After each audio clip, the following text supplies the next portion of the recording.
Josh Petrucci here to talk to you today about fire pole safety and some of the different sliding techniques that you have out there in order to keep you safe, but also some of the things you need to look for in order to have total fire pole safety. First thing, most importantly, you want to make sure your landing area, your landing pad, is nice and clear of any obstructions. Sometimes you will have the occasional cockroach or cricket crawling around, but those are okay. Laws of physics will take over and you'll win that battle. However, we want to make sure, like we said, we have a nice, safe, clear area when we land. We don't want to be landing on anything, rolling ankles, breaking legs, blowing out Achilles tendons, or breaking a calcaneus.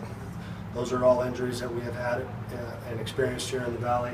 The next thing is you want to make sure your shaft is nice and slippery, lubricated. You want to make sure that the shaft is also tight at the top and at the bottom, so as you hit that pole in the middle of the night to go on that 3-in-1 or major medical assignment, that pole's not coming undone and you can maintain good balance while you're on the pole.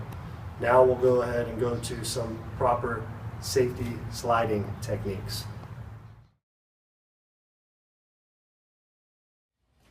My name's Tony Quinn, work here at 25.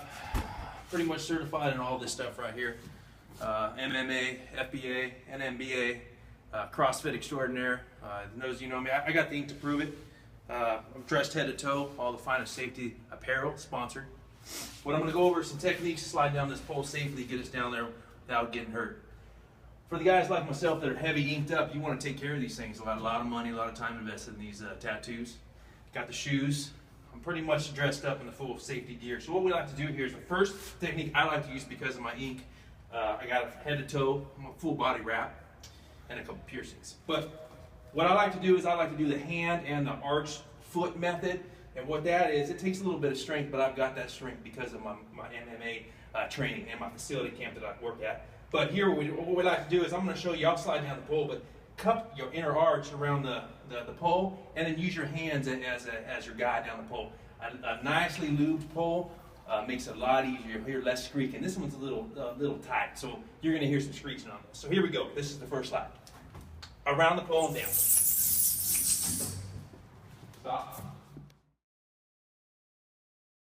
We're going to do the second slide. I like to call this one the blender. One thing that's key about all these slides is because of the tattoos and the ink and the shoes and all this gear, make sure the hat is on backwards. And I have a lot of cauliflower ear from the years of wrestling, so I like to keep these tucked up real high and tight. So this next one is called the blender because what happens is a lot of guys get excited when they go down the pole and they over exaggerate when they get on the pole. You'll see them spin around, something like this.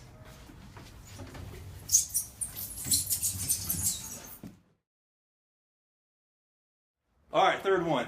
I like to call this one the death grip. A lot of sea shifters end up with this one. A lot of overweight elderly guys that are still on the job. Guys that really truly need to be taking the stairs. A lot of our engineers, blown out firemen, just captains that don't want to ever do anything. But since that's not me, I'm going to imitate them. I'm going to show you how this one goes.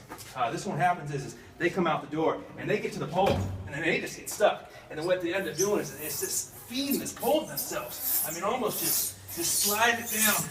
And they don't get real bad burns, of course. And then they make it down.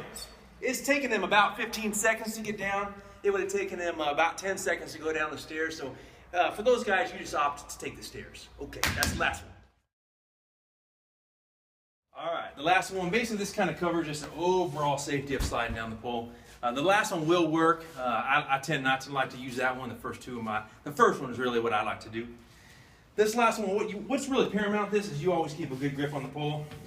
Make sure you're not right on top of somebody, and when you do get down there, land with 2 feet on the ground, exit to your right or left. Okay, so what we're going to do, we're going to come out the door, and for this last one, just a normal slide for the average Joe.